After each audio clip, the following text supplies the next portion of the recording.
Road 101, Season 2, Race 8 at Okayama Short is going to start with a very important lesson for all of us. The importance of using the request form, because iRacing search features do not always work. Here I am at the very end of my hour, almost 40-minute recording, and going back to the most previous incident is a long way away. Actually, all the way back into the qualifying session. And then we have going forward through them. We're still in the qualifying session. Still in the qualifying session. And then the next one is right there. What do you know? We are clean. We are amazingly clean. So if you ever feel wronged or disrespected, or just see something, or if you've noticed something that you would like to be reviewed, you'd like to see a closer look at it, just for educational purposes, then there's the Incident Review Board Facebook group and the Request for Review form. Let's take advantage of those things.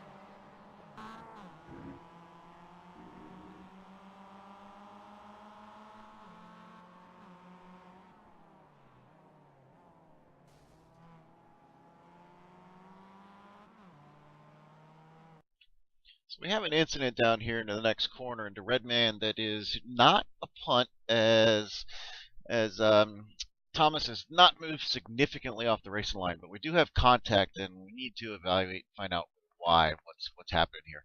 So here we have the exit of turn 3. We have what we call good to minimal presentation, that coat of paint thing, and we are on corner exit. Well, just a little bit further in, as the run continues, we have what we call better presentation, nose to wheel. And this is showing an example of we have a really good run here, because we're just outside of the corner exit. We're into this little mini straight heading down to Redman, and we have better presentation. Not best yet. There we go. Just a couple tire rotations further, and we have best presentation with nose to driver. And we are not in the braking zone yet, or we are almost, because where is our card here? 100 card is right here. So we're into the official braking area right as we're moving from, right as we're acquiring best presentation. Now, right on turn in, it looks like we have a little bit of a washout.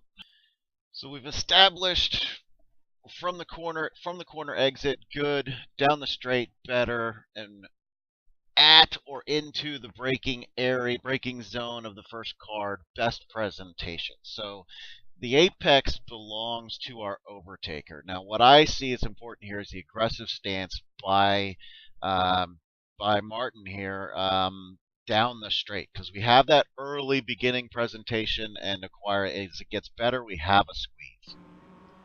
Watch, he continues to move and squeeze it in and even in the braking area, he's pushing, he's squeezing, because that presentation is there.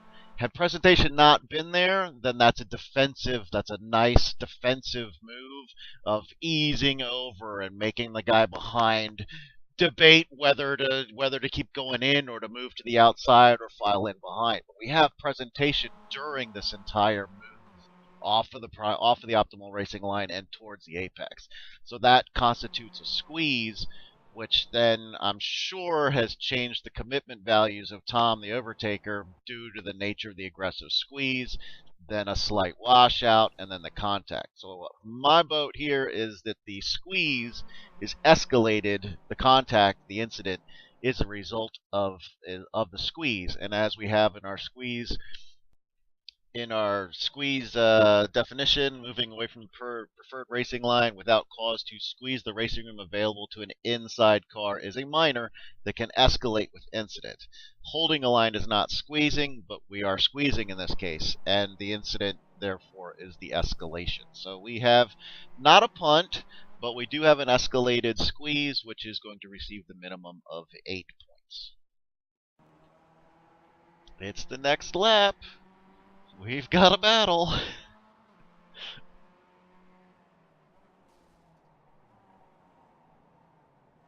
Now that looks like a clear punt. Slightly defensive there on Tom in front. And then he goes back to the optimal for the turn-in, which looks like an open door, I guess. Because we just have a late move as he goes back to optimize his apex there. We do have the gentleman lay off it. He didn't push it through and then take the position. So I'll go with 4 points, half of the minimum punt. Well, this battle is real because this is the very next lap, and we are into the same corner. Redman, one of the 2 key overtaking opportunities on this little short track.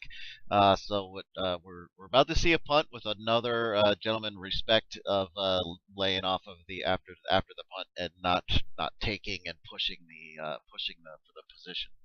But we're gonna take another close look at this one as we did their first encounter.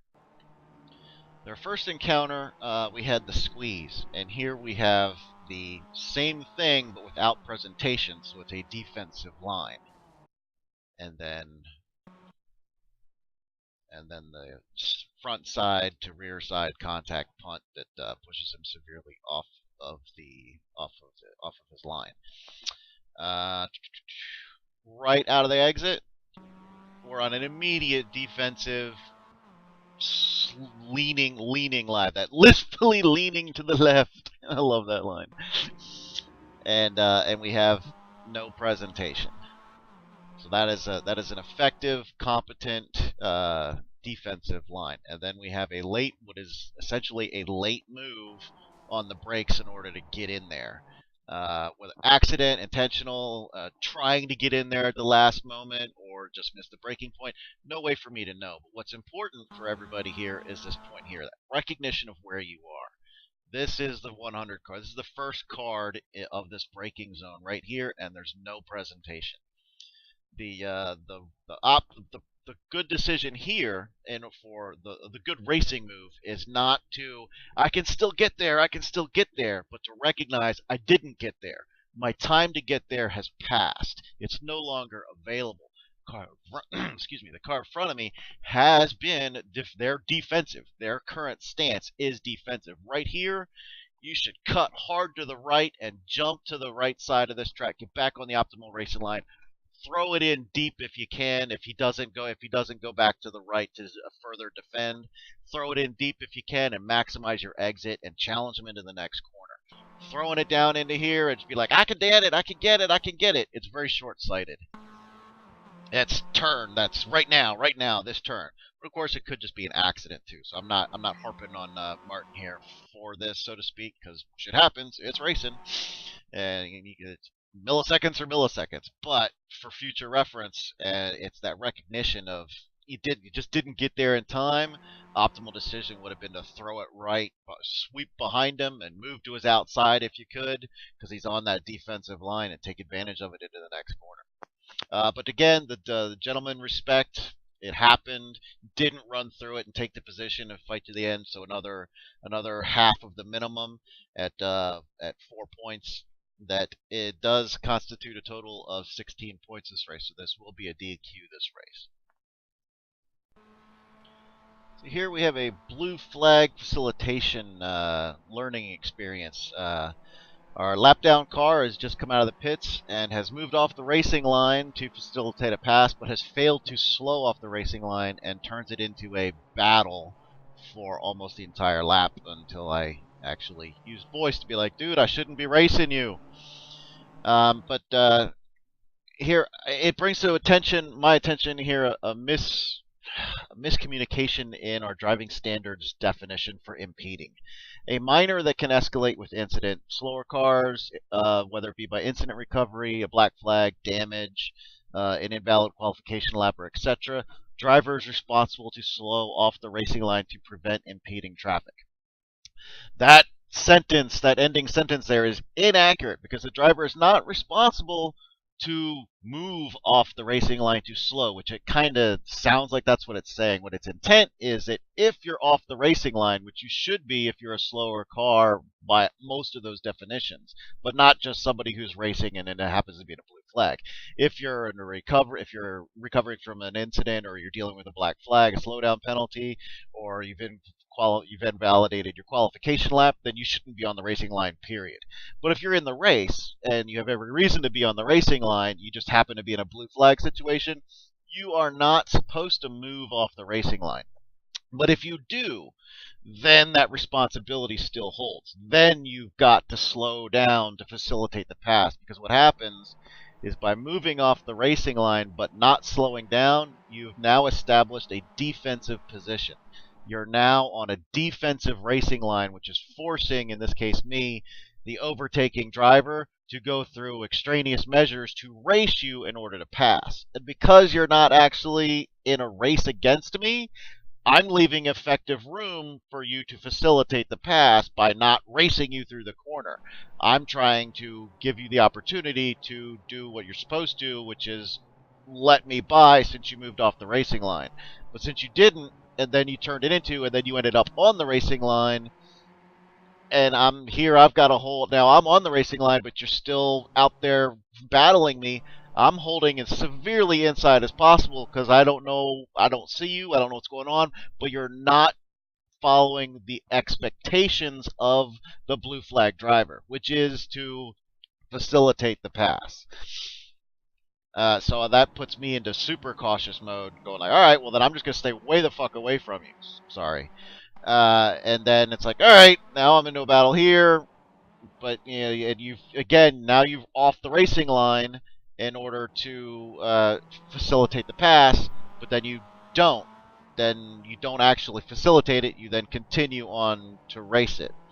So it's like the first step is there, but I don't know whether it's awareness or what. But then I eventually went, dude, I got on the chat like, screw this, I should not be racing you. Finish the facilitation. But again, that sentence in our driving standards, drivers responsible to slow off the racing line to prevent impeding traffic, only applies to all of those examples there, the incident recovery, the black flag, the damaged car, somebody who's crabbing, or an invalid qualification lap. Not just a blue flag situation. But if you do move off the racing line, then you've got to facilitate the pass, because the moment you put yourself on a defensive line and into a battle, that changes the characteristics of everything, and it's not appropriate in any measure whatsoever. Due to the issues with there's no further action involved here. There's no penalty for this in this case, because the driving standards need to be improved, and I need to correct something there on the standards of the education value that I'm aiming to promote here. So I take a little responsibility in not being able to explain this, because I've had this conversation with different drivers in different situations, whether it be in practice and also in reviews, and so I take responsibility here that I haven't done a clear job at explaining that, especially when I look at the ruling for it, the driving standard for it. Go, oh, well, I've just screwed it up in there. It's not clear. So there's no further action here, but this is an opportunity for education. Another point of learning it we can discuss here on this one is the pit axis. Here's two just key examples of how to do the pit. Their proper usage down the fast lane, late turn into their pit stall.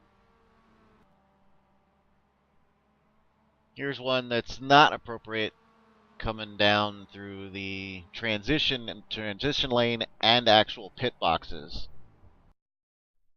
Here comes a nice collection of good use of the pit lane and the boxes.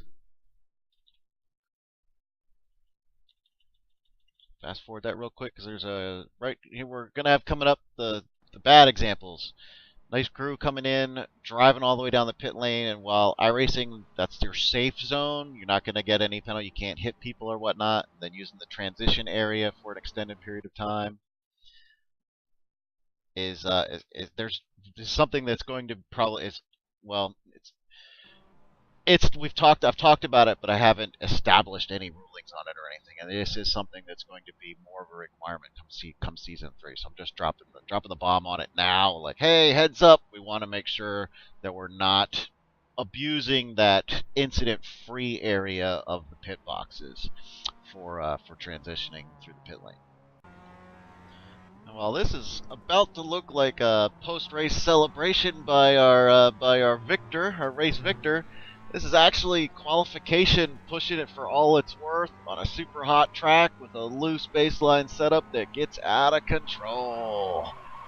Manages to keep it clean though. Ready to do some more laps. Yep, you heard it. Kaboom! Qualification intentional wrecking.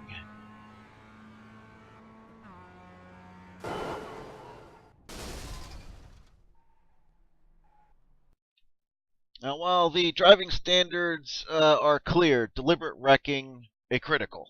There's no room or further description there, as none felt to be required. But I do believe that the onus is on me. That the qualification, separate from the race, some more further descriptions or regulations based on deliberate wrecking are going to be required. Because this, I'm going with no further action on this because it is qualification, and the onus is on me that I haven't made it something more specific rather than just, hey, deliberate wrecking is a freaking just no-go. Which I kind of feel that that's enough, but due to the fact that this is qualification, it's not. This is not malicious, I think, is the key thing. This is an exuberant exclamation of fun in the qualification lap, which, albeit frowned upon, not what we're looking for in a simulation environment. It's not the quintessential deliberate wreck.